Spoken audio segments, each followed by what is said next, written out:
legislate unity. Gentlemen, before I really need to get your thoughts with what's happening in Uganda, we have to touch it. We have to talk about it before we close off the show. I'll begin with you, Wakoli, as we're coming round. Gentlemen, a minute each. A minute each. Wakoli, your thoughts on what's happening in Uganda? What is happening in Uganda is very unfortunate. We have people being, tortured, the young leaders being tortured. But having said that, because, there are laws and procedures that need to be followed, both international and local laws, and I believe those laws are in Uganda, and Museveni need to respect the basic tenets of human rights, as in they need to respect the rights and of the opposition leaders. Having said that, Zenzi, it's also very important to mention that the opposition leaders or opposition leadership in Africa has let its citizens down, because we have seen this electoral and political impunity on the part of the opposition, where they feel that it's only through violence that they can, communicate to the government. Right. They need, opposition in Africa need to derive another, tools, another strategies of engaging the government, rather than approaching or adopting the only tool they know, which is violence. All right, Bichachi? Wow, accusing Bobi Wine of violence, spectacular.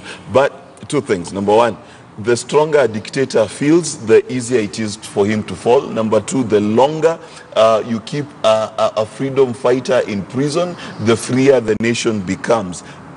And an allegory to finish. There was a king, his name was Saul, and there was a young musician, his name was David. There's a president, he's called Museveni. There's a young musician, he's called Bobi Wine.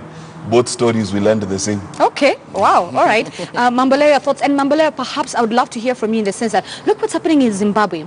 Robert Mnangagwa has taken position despite the fact that they are in a Supreme Court as we speak. Yes. Right now we are seeing, would you say that Africa is seeing a wave, a sweep of the old era and something more new? Let me tell you, His Excellency, the President of Uganda, Yoweri Museveni, was inaugurated into office in 1986. That is 30 plus years ago. After he came into office, several people have grown up and gotten married, and they have children. Now, this is what is important, and we must understand it in that context. I thought that Museveni built a better Uganda. I thought that he made a huge contribution to stabilizing Uganda after the Milton Obote, Idi Amin regimes. Now, having done that, he has failed to do what he has actually decided to walk in the path that many African strongmen walk, which is to hold on to power even when you are put on a drip to survive. So you see now, he could have a hold on the military. His son is the commander-in-chief of the armed forces. But for how long is that going to happen? Even Kabila in DRC has finally agreed that I can't take this thing any longer, and is much younger than Yoweri Museveni. So I think what Yoweri Museveni is doing is what all dictators do before they fall. And I really hoped that Yoweri Museveni would try to establish a proper succession management in Uganda. He has decided he's not going to do it. You can see he's going to run in the next election. I don't know when it's going to happen.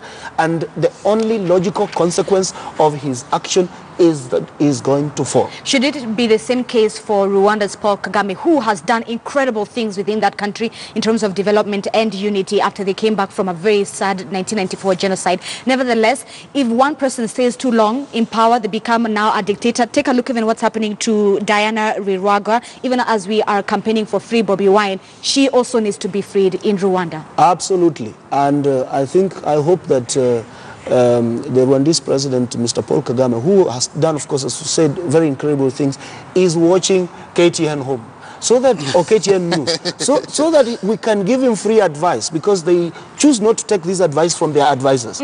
Please find time one of these fine days to go and sit in one solitary location for about 2 hours and decide that, a time comes when a man has to retire. There is always a time when a man has to retire. You either choose to retire when you should, or circumstances are going to retire you at one point or the other. And Habi Chachi drew his retirement scheme at this rate.